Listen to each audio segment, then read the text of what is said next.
신명기 6장 1절부터 25절까지 말씀 함께 다 찾으셔서 교독하고 우리 최성훈 목사님, 이종 목사님 나오셔서 준비하신 찬양을 드리겠습니다. 신명기 6장 1절부터 25절까지입니다. 중간에 10분절은 없습니다. 그래서 18절에서 같이 읽으시면 됩니다. 제가 먼저 한 절 읽고 여러분들은 읽으시기 바랍니다. 이는 곧 너희의 하나님 여호와께서 너희에게 가르치라고 명하신 명령과 규례와 법도라. 너희가 건너가서 차지할 땅에서 행할 것이니 곧 너와 내 아들과 내 손자들이 평생에 내 하나님 여호와를 경외하며 내가 너희에게 명한 그 모든 규례와 명령을 지키게 하기 위한 것이며 또 내 나를 장구하게 하기 위한 것이라. 이스라엘아, 듣고 삼가 그것을 행하라. 그리하면 내가 복을 받고 내 조상들의 하나님 여호와께서 내게 허락하신 같이 젖과 꿀이 흐르는 땅에서 내가 크게 번성하리라. 이스라엘아, 들으라. 우리 하나님 여호와는 오직 유일한 여호와이시니 너는 마음을 다하고 뜻을 다하고 힘을 다하여 내 하나님 여호와를 사랑하라. 오늘 내가 내게 명하는 이 말씀을 너는 마음에 새기고 내 자녀에게 부지런히 가르치며 집에 앉았을 때이든지 길을 갈 때이든지 누워있을 때이든지 일어날 때이든지 이 말씀을 강론할 것이며 너는 또 그것을 내 손목에 매어 벽을 삼으며 내 인간에 붙여 표로 삼고 또 내 집 문설주와 바깥 문에 기록할지니라. 내 하나님 여호와께서 내 조상 아브라함과 이삭과 야곱을 향하여 내게 주라고 맹세하신 땅으로 너를 들어가게 하시고 내가 건축하지 아니한 크고 아름다운 성읍을 얻게 하시며 내가 채우지 아니한 아름다운 물건이 가득한 집을 얻게 하시며 내가 파지 아니한 우물을 차지하게 하시며 내가 심지 아니한 포도원과 감람나무를 차지하게 하사 내게 배불리 먹게 하실 때에 너는 조심하여 너를 애굽 땅 종되었던 집에서 인도하여 계신 여호와를 잊지 말고 내 하나님 여호와를 경외하며 그를 섬기며 그의 이름으로 맹세할 것이니라. 너는 다른 신들 곧 내 사면에 있는 백성의 신들을 따르지 말라. 너희 중에 계신 너희의 하나님 여호와는 질투하시는 하나님이신즉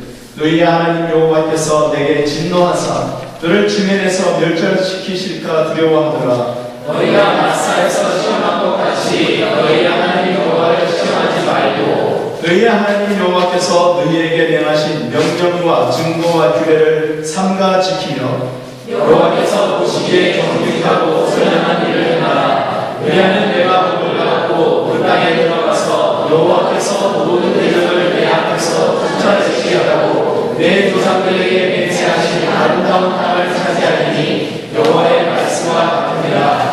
후일에 내 아들이 내게 묻기를 우리 하나님 여호와께서 명령하신 증거와 규례와 법도가 무슨 뜻이냐 하거든 너는 내 아들에게 이르기를 우리가 옛적에 애굽에서 바로의 종이 되었더니 여호와께서 권능의 손으로 우리를 애굽에서 인도하여 내시나니 곧 여호와께서 우리의 목전에서 크고 두려운 이적과 기사를 애굽과 바로와 그의 온 집에 베푸시고 우리 조상들에게 맹세하신 땅을 우리에게 주어 들어가게 하시려고 우리를 거기서 인도하여 내시고 여호와께서 우리에게 이 모든 규례를 지키라 명령하셨으니 이는 우리가 우리 하나님 여호와를 경외하며 항상 복을 누리게 하기 위함이니며 또 여호와께서 우리를 오늘과 같이 살게 하려 하심이라. 우리가 그 명령하신 대로 이 모든 명령을 우리 하나님 여호와 앞에서 삼가 지키면 그것이 곧 우리의 의로움이라 할지니라. 아멘. 하나님의 말씀입니다.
따라 찬양하는 것 같았습니다.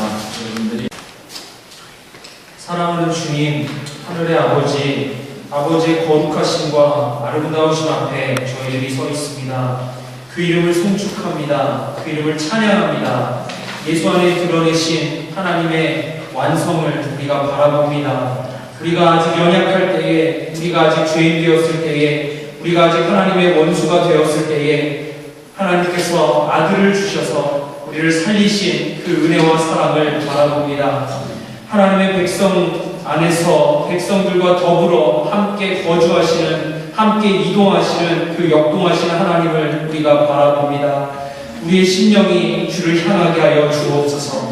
주님, 우리 각 사람이 우리가 어찌 이리도 둔감하고 무지한지 모르겠습니다. 이동하시는 하나님, 움직이시는 하나님, 그 주권으로 역사를 경영하시는 하나님을 우리가 입술에 부르면서, 우리가 그 백성이라고 말하면서 우리의 귀가 얼마나 어두운지 모르겠습니다. 우리의 눈이 얼마나 멀었는지 모르겠습니다. 우리의 마음이 얼마나 어두운지 모르겠습니다. 주님, 저희를 불쌍히 여겨 주시옵소서. 아버지, 우리가 각자 생각에 옳은 대로 판단하고 행동하니 우리 자신이 누구인지, 아버지가 어디 계신지 모르겠습니다. 이 애통하고 초라한 저희들의 마음 깊숙한 부르짖음과 눈물을 아버지여 불쌍히 여기시고 들어주옵소서. 아버지의 부르심 속에 우리가 누구인지, 아버지가 어디 계신지 우리로 알게 하여 주옵소서. 아버지여 구하오니 우리로 듣게 하여 주옵소서. 귀가 열리게 하여 주옵소서. 눈을 뜨게 하여 주옵소서. 아버지여, 우리의 완고하고 교만한 우리의 귀로 할례받게 하여 주옵소서. 아버지, 우리 귀가 막혀 있습니다. 아버지, 무엇보다 어린아이들의 음성을, 그들의 질문을 듣기에도 우리가 너무나 어른이 되었습니다. 이 화석과 같이 굳어버려서 내가 안다고 생각하는 더러움과 무지를 아버지 무너뜨려 주옵소서. 하나님, 무지에서 우리가 살아나기 원합니다. 일어나기 원합니다. 귀가 막혀서 망하지 않기를 원합니다. 저희들을 불쌍히 여겨주시옵소서. 아버지, 광야에서 시간을 보내다 죽지 않기 원합니다. 우리 귀를 열어주시옵소서. 어린아이를 듣게 하여 주옵소서. 어린아이 앞에 무릎 꿇을 수 있는 경솔을 우리에게 부어주시옵소서. 어린아이의 질문을 듣고 하나님 앞에 진실하게 설 수 있도록, 나를 볼 수 있도록 아버지여 비추시고 도와주옵소서. 아버지, 구하오니 오늘 살아서 역동하시는 하나님의 말씀을 통하여 우리를 고쳐주시옵소서. 우리의 어둠의 빛으로 밝혀주옵소서. 우리가 주님을 다시 바라봅니다. 예수 안에 완성한 하나님의 영광의 광채를 우리에게 비추어 주옵소서. 우리를 영광으로 이끌어 가시는 하나님의 은혜의 손길을 우리가 송축하며 감사합니다. 이토록 무지하고 귀 어두운 우리라도 예수 안에서 하나님 우리를 끌어가시는 그 주님의 손길을 감사합니다. 하나님을 포기하지 않는 사랑을 감사합니다. 아버지, 이토록 가망없고 완고한 저희를 거룩한 하나님의 자녀들로 만들어 가시겠다는 하나님 의지 앞에 우리가 또한 무릎 꿇습니다. 우리가 드리는 예배 안에서 그 하나님의 열심이 승리하게 하여 주옵소서. 하나님의 사랑이 이기게 하여 주옵소서. 하나님의 은혜가 넘치도록 덮어 주옵소서. 이 연약하고 부족한 백성을 하나님 불쌍히 여겨주시고, 하나님, 우리가 주님을 다시 의지하오니 일으켜 세워 주옵소서. 은혜가 이기게 하여 주옵소서. 아버지, 우리가 이 씨름과 하나님 싸움과 하나님 순례의 길을 포기하지 않기를 원합니다.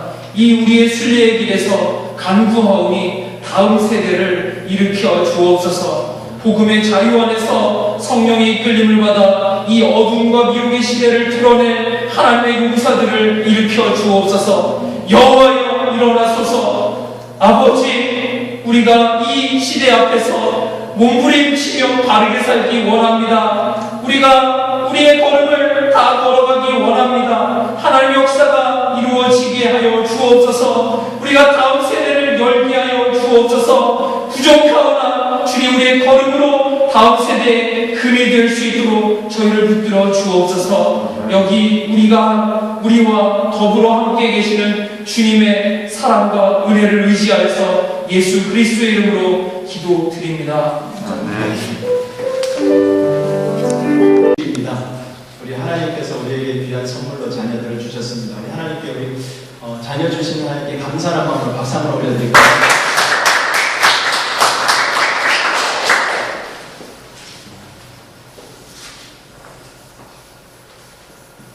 부모님 입장에서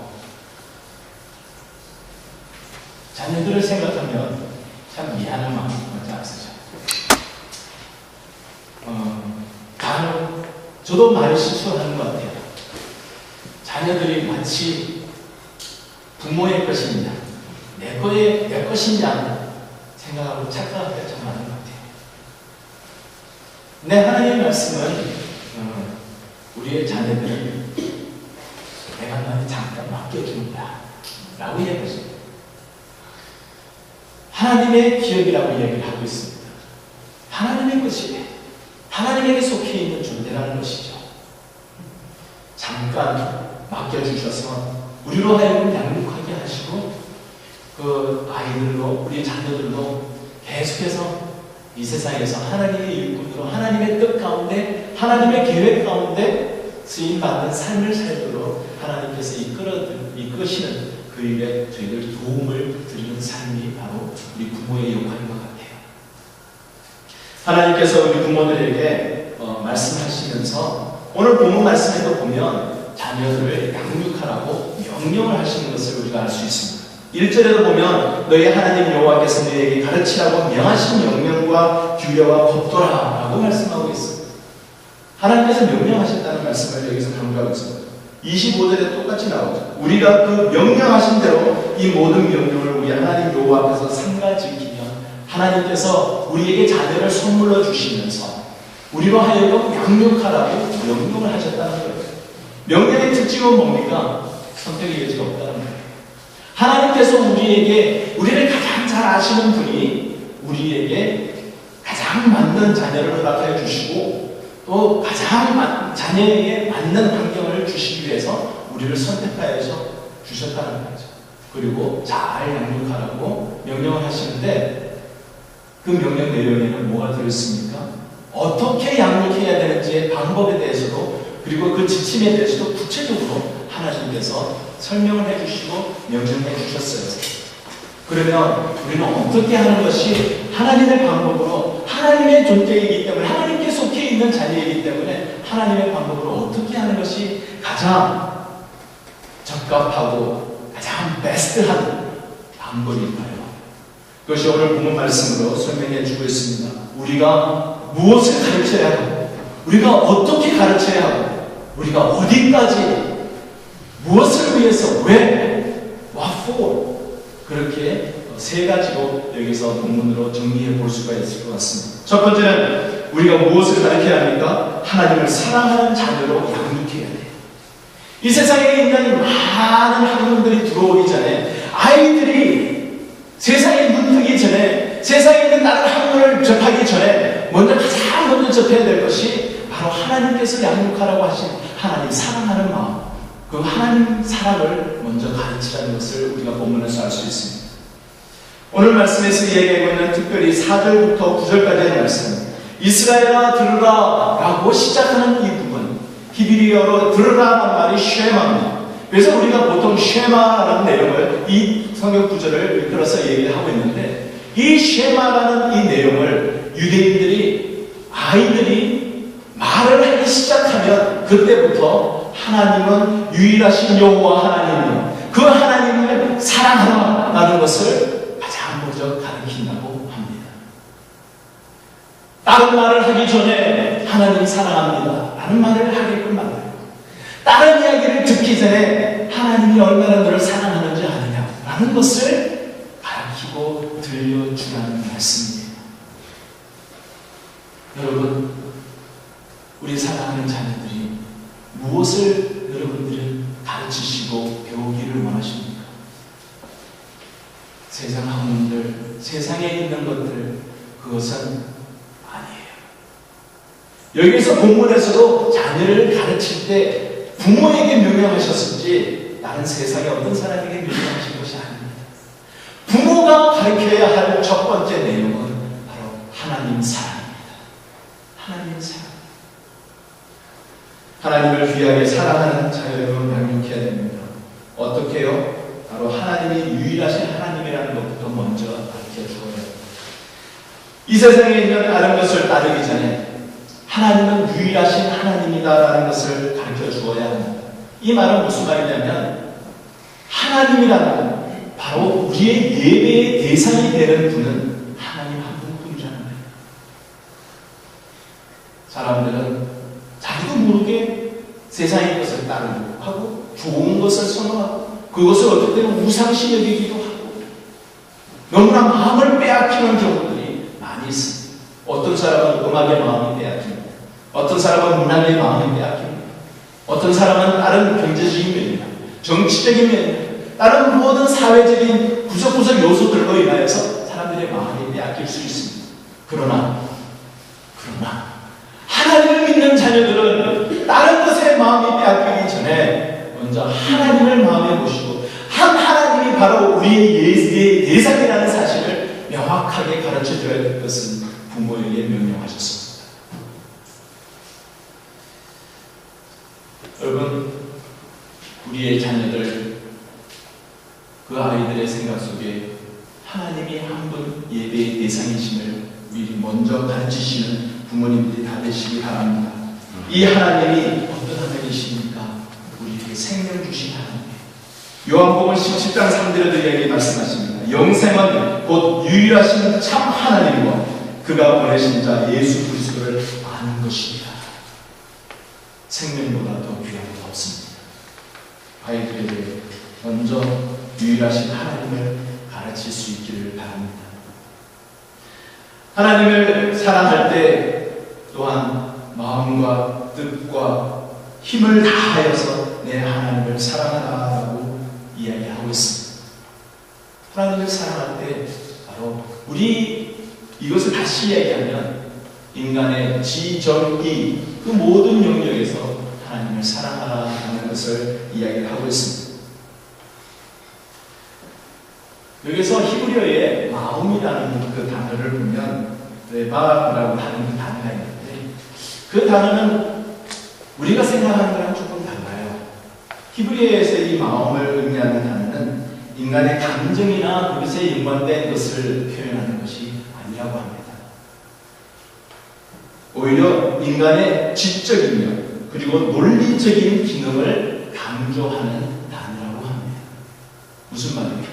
우리는 마음이라고 하면 감정을 생각하기가 일수인데 히브리의 원어의 그 속성을 보면 지적인 면을 더 강조하고 있다는 이야기예요. 마음을 다해라 라는 것은 하나님을 온전히 우리의 온 지능과 지식을 다 동원하여서 하나님을 사랑하라 그런 이야기예요. 여기서 이야기하는 뜻이라는 그 단어에도 보면 뜻은 바로 생명과 호흡을 이야기하고 있습니다.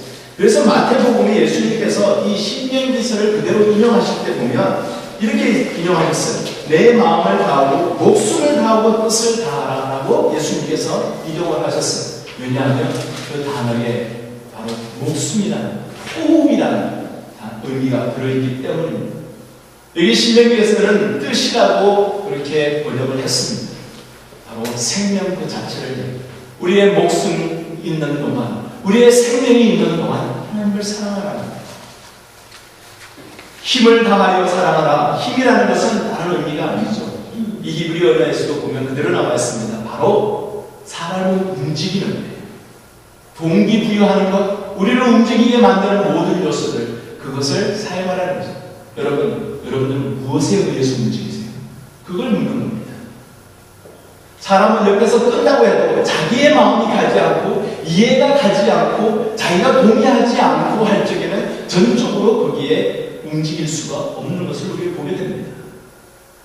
이 지정이 여기서 마음과 뜻과 힘을 다해서 하나님을 사랑하는 그 말은 다른 말 한마디로 이야기하면 우리의 인격 전체로 다 복합적으로 사용해서 하나님을 사랑하라는 겁니다. 지식으로만 하나님을 알아라, 사랑하라 그런 이야기 아닙니다. 알아요. 하나님 사랑해야 돼. 알아요. 그럼요. 귀에 딱지가 않도록 들었던 이야기입니다. 적어도 1년만 교회 다녀도 우리는 하나님을 사랑해야 된다는 사실에 대해서는 압니다, 지적으로. 그러나 우리가 감정으로, 우리의 혹은 인격으로 하나님을 사랑하는 것은 또 다른 문제예요. 지식으로만 사랑하는 것에서 그치지 마시고, 생각으로만 사랑하는 것에서 그치지 마시고, 우리가 느끼고, 표현하고, 삶에서 보여지고, 우리가 생각하지 않아도 우리를 움직이는, 반드시 생각해서 움직이는 것이 아니라 생각하지 않아도 우리가 움직여서 하나님을 사랑하는 반응으로 보여질 수 있는 그 모습이 바로 여기서 이야기하는 마음과 뜻과 힘을 다하는 하나님을 사랑하는 모습입니다. 이렇게 하기 위해서는 얼마나 많은 반복과 노력이 필요하겠습니까? 여러분, 사랑하는 자녀들, 하나님을 사랑하는 자녀로 만들 수 있기를 바랍니다. 시적으로만 아니라 우리의 감정적으로 생각으로만이 아니라 우리의 삶 전체를 통하여서 하나님을 사랑하는 아이로 만들 수 있기를 바랍니다. 이 신앙 교육에 근거해서 교육을 받은 유대인들, 우리가 아무리 유대인들 옆에서 보면서 참 안 좋은 면들도 있지만 그들의 영향력에 대해서는 부인할 수가 없습니다. 미국 하나만 예를 보더라도 유대인의 인구는 2% 정도밖에 안 된다고 합니다. 그런데 그들이 미치는 영향은 20% 이상이라고. 아니 20%는 아닌 것 같아요. 구석구석에서 유대인들이 영향 끼친 사람이 얼마나 많습니다. 미국에서도.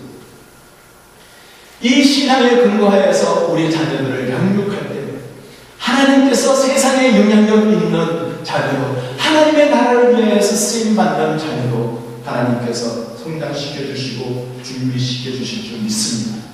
마음과 뜻과 힘을 다하여 하나님을 사랑하라 라고 얘기하고 있습니다.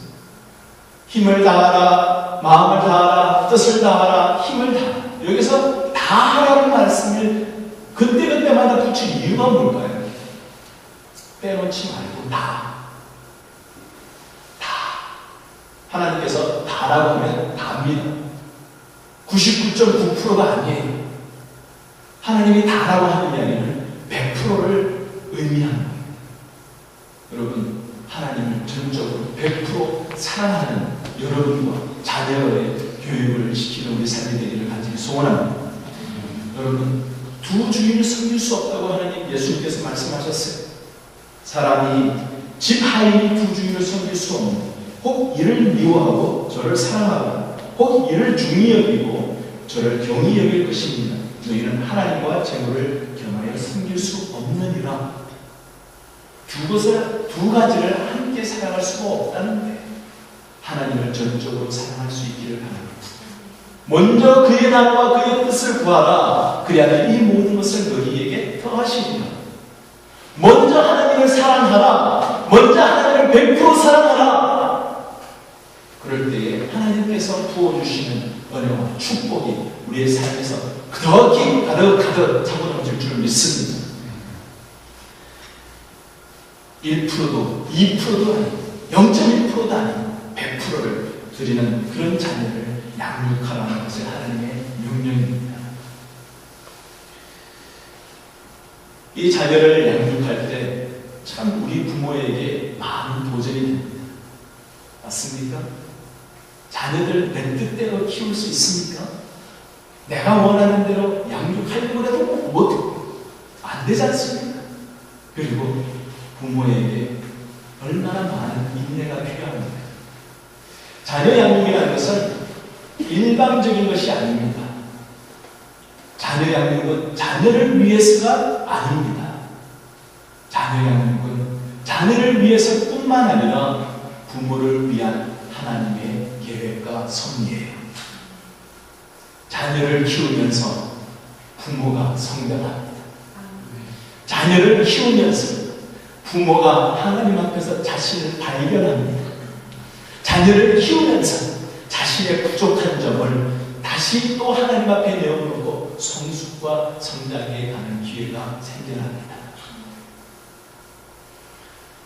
바로 하나님 앞에서 순종의 훈련인 것이에요.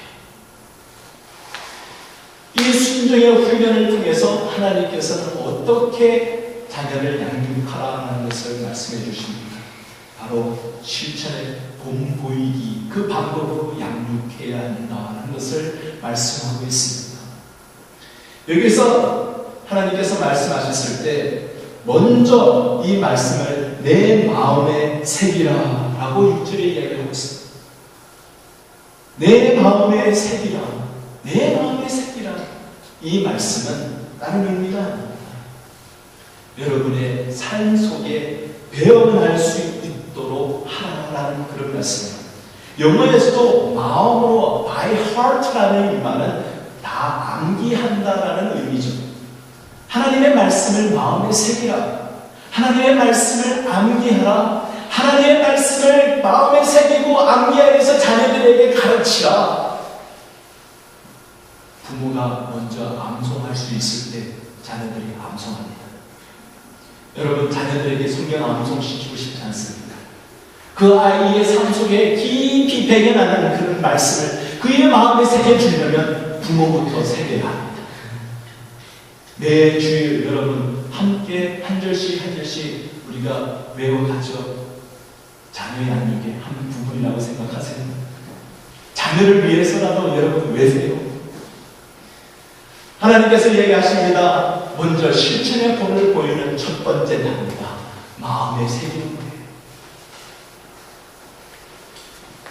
마음에 새기는 것을 통해서 삶에서 저절로 우리가 기억하는 것이 저절로 나오듯이 꼭 해야지라는 그런 것 없이도 충분히 우리의 삶에서 드러나올 수가 있기 때문입니다.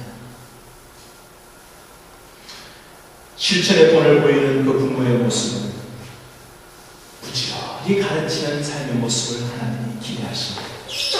여기서 부지런히 가르치는 말씀의 예를 여기서 얘기하고 있어요. 부지런히 가르치며 라고 그 다음에 나오는 그 내용을 보세요. 집에 앉았을 때이든지 길을 갈 때이든지 누워 있을 때이든지 일어날 때이든지 이 외의 케이스가 있습니까? 아닙니다. 없어요. 집에 앉아있든지 in-house, 집에 있든지 아니면 outside of house, 집 바깥에 있든지 그 두 가지. 집합에서 A에 포함되는 것과 그 여집합과 두 가지를 합치면 합집합가 되면서 전체가 됩니다. 이 시간은 집에 있을 때와 바깥에 있을 때를 합치면 모든 시간이 된다는 이야기예요. 누워있을 때 아니면 일어날 때 잠 안 자면 깨어있는 거 아닙니까? 그것도 동일한 거예요. 모든 것이 합집합입니다. 바로 어디에 있든지 언제든지 모든 것을 내용을 설명하고 있는 표현입니다. 자녀에게 여러분은 가르칠 때 어디에서 가르칩니까? 자, 아까 말 들어봐. 지금부터야 잘 들어 라고 하는 것부터가 가르치는 내용이 그 시간이 아니라는 겁니다. 언제나 어느 상황이나 모든 시간과 순간순간이 바로 teaching moment라는 이야기입니다.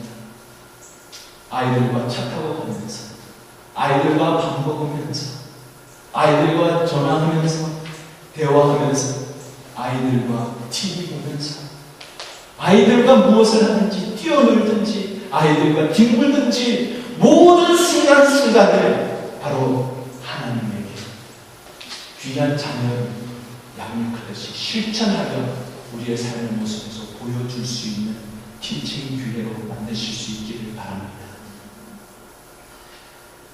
저도 참 힘든 것 같아요.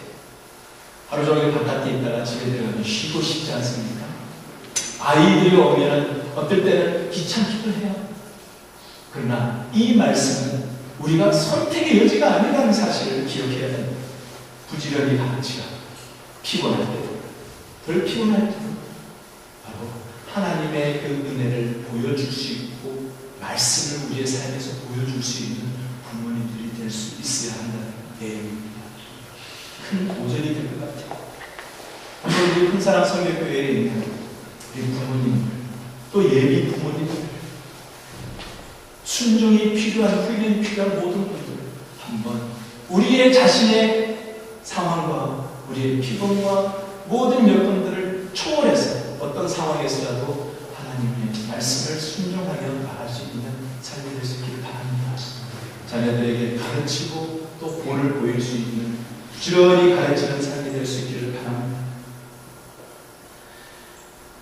8절 9절에 보면 구체적인 내용 중에 한 가지 어떻게 가르쳐야 할 것을 설명해 주고 있습니다.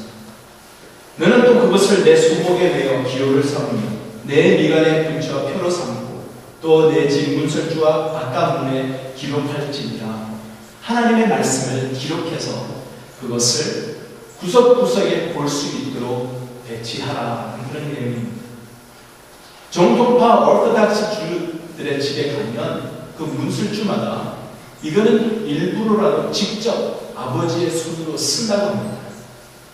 직접 아버지가 쓴 종이를 말아서 가죽 주머니에 넣어서 문설주 위에다가 구석구석 각 문설주 위에다가 둔다고 합니다.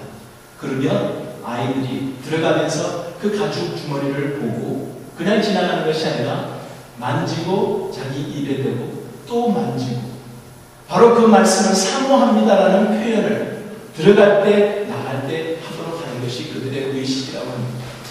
문설주마다 바깥문에는 이 바깥문은 집안 사람뿐만 아니라 집 바깥에 있는 사람에게까지도 포함된다는 이야기예요. 우리 집은 이렇게 교육합니다라는 것을 사람들에게 보여주는 모습이에요. 그러나 이 내용 전체를 보았을 때 한마디로 이야기하면 하나님의 말씀, 그 기록되어져 있는 말씀을 우리 자녀들의 실생활 속에서 직접 보여주어라라는 말씀입니다. 부모들의 삶을 통해서 그 눈앞의 아이들의 눈높이에 맞게끔 보여지는 하나님의 말씀은 어떤 모습입니까? 우리의 부모의 모습 속에서 불평이 쏟아나오면 하나님의 말씀은 불평거리로 만들어버리는 것밖에 되지 않는 거예요. 부모의 삶 속에서 나오는 여러 가지 표현들이 바로 하나님의 말씀을 대언해주고 있다는 것입니다. 자녀들은 부모들이 가르치는 입을 통해서 표현되어지는 하나님의 말씀을 들었을 때 그 아이들의 실천하는 단계는 펜딩 단계입니다. 부모들이 실천하는 그 모습을 보면서 자녀들이 확인한 후에 그들의 삶에서 움직여집니다. 이것은 조금 과장된 표현일 수도 있겠지만 자녀들의 삶 속에서 그 자녀들의 참다운 실천으로 옮겨지는 방법은 바로 부모님의 실천을 통해서 이루어진다는 사실을 이 본문 말씀으로 우리가 알 수가 있다는 내용입니다. 자녀들에게 하나님의 말씀을 바로 눈으로 볼 수 있도록 우리의 삶에서 보여주는 귀한 하나님의 축복된 부모님들이 되기를 간절히 소원합니다. 이런 방법으로 자녀들을 가르쳐라, 양육하라 하는 말씀. 어느 단계까지 가야 됩니까? 언제까지 가르쳐야 됩니까? 그 내용이 바로 10절에서 25절까지의 말씀에서 요약할 수가 있습니다. 하나님의 기준에 합당할 때까지 자녀들은 계속해서 그 삶을 통해서 평생 하나님을 섬기는 자녀로 양육해야 합니다. 하나님의 그 합당한 기준은 언제까지입니까? 평생입니다. 하나님의 기준에 합당한 모습은 다른 것이 아닙니다.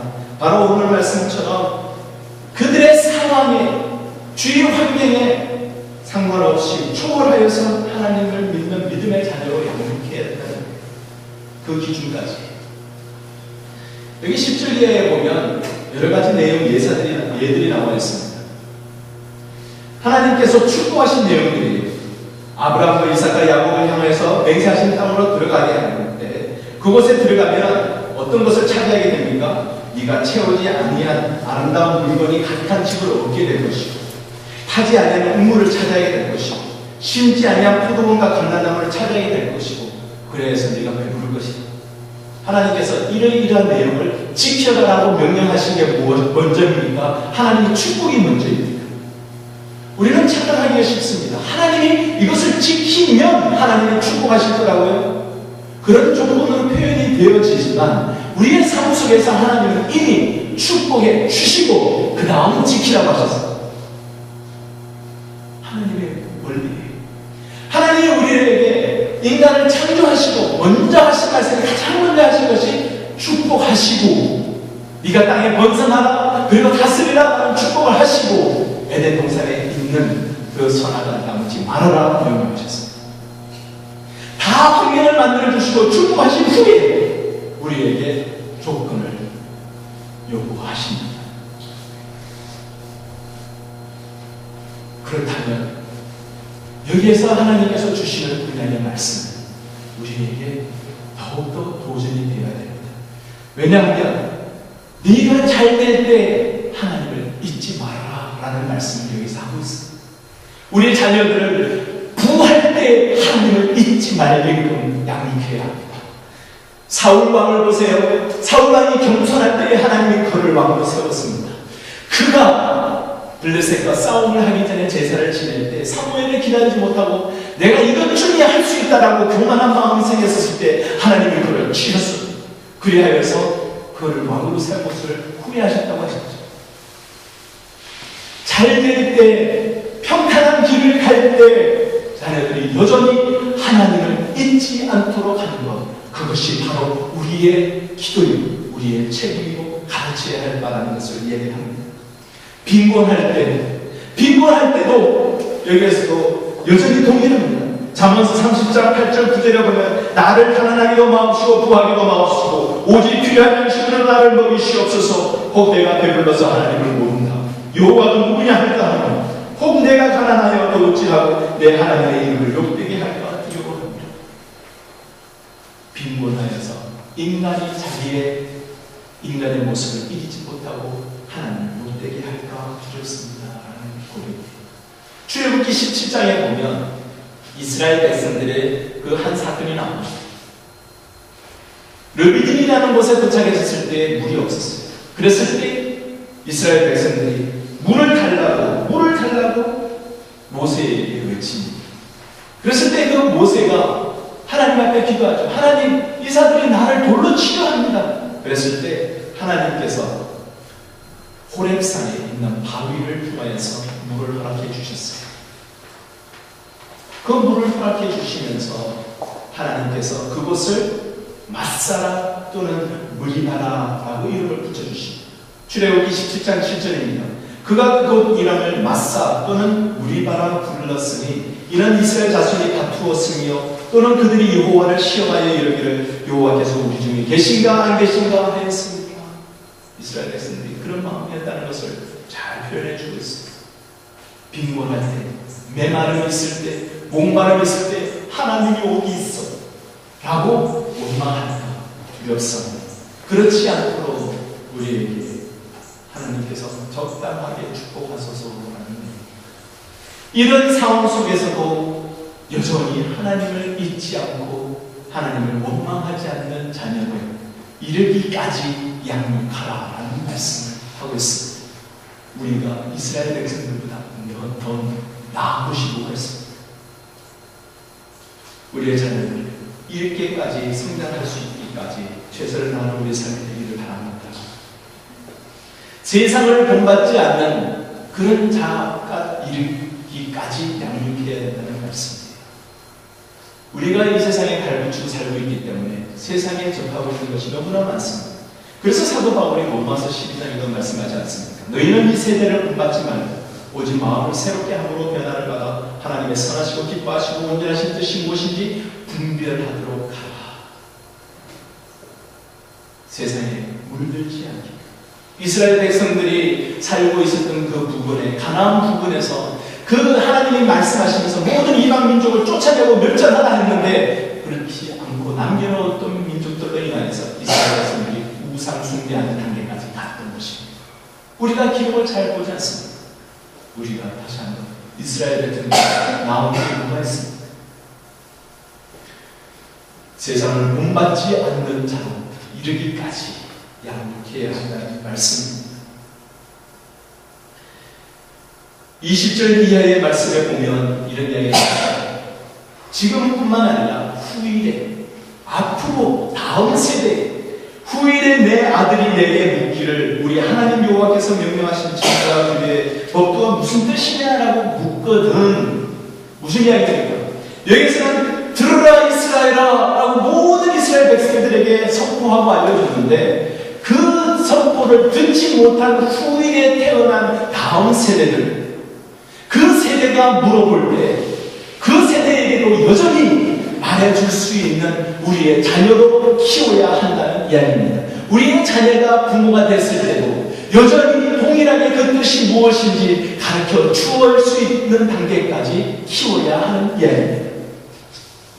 우리의 손자는 우리의 책임이 아닙니까? 우리의 책임입니다. 우리의 4대 손은요, 책임입니다. 5대 손은요, 책임입니다. 에베소서 2장 7절에도 하나님이 우리를 구원하신 것은 이는 그리스도 예수 안에서 우리에게 자비하심으로써 그 은혜의 지극히 풍성함을 오는 여러 세대에 나타내려 하시니라. 당대에만 아니라 거기에 이르기까지 우리의 자녀들이 믿음의 어버이가 될 때까지 그 역할을 감당할 수 있도록 양육하라라는 것이 하나님의 명령이요 말씀입니다. 이 말씀대로 우리가 순종하며 가르치고 본을 보이고 양육해 나갈 때 우리의 자녀뿐만 아니라 이 온 세상이 주님의 나라가 될 줄 믿습니다. 주님이 원하시는 올바른 양육 방법이 바로 이 방법이라는 사실을 오늘 신명기에서 말씀해 주고 있습니다. 3살 벌어도 8까지 간다는 말이 있습니다. 어릴 때에 가르쳐야 됩니다. 말을 할 때 가르쳐야 됩니다. 성경적인 진리를 가르쳐야 합니다. 우리의 어버이들이 믿음의 순종을 해야 합니다. 하나님의 자녀 백성의 하나님의 기준에 이르기까지 가르쳐야 합니다. 이것이 얼마나 중요한지, 일평생을 좌우하는 중요한 일이기에 우리 부모와 그리고 온 교회가 바로 믿음과 사랑으로 본을 보이며 하나님의 기업인 우리의 자녀들을 하나님의 방법대로 잘 양육하는 귀하게 쓰임받는 저와 여러분이 되기를 주님의 이름으로 축원합니다. 함께 기도하겠습니다. 오늘 이 말씀은 우리에게 결단을 요구하십니다. 하나님, 이런 부모 되게 하소서. 이것이 우리의 기도입니다. 이 시간에 우리 한국에 함께 기도할 텐데, 주여, 이런 믿음의 사람 되게 하소서. 바로 이런 부모가 되게 하소서. 하나님께서 우리에게 맡겨주신 귀한 한 영혼, 우리의 자녀들, 하나님의 방법대로 양육하는 귀한 믿음의 순종으로 본을 보이는 어버이 되게 하소서. 우리의 신앙인이 되게 하소서. 같이 한번 결단하며 함께 기도하겠습니다.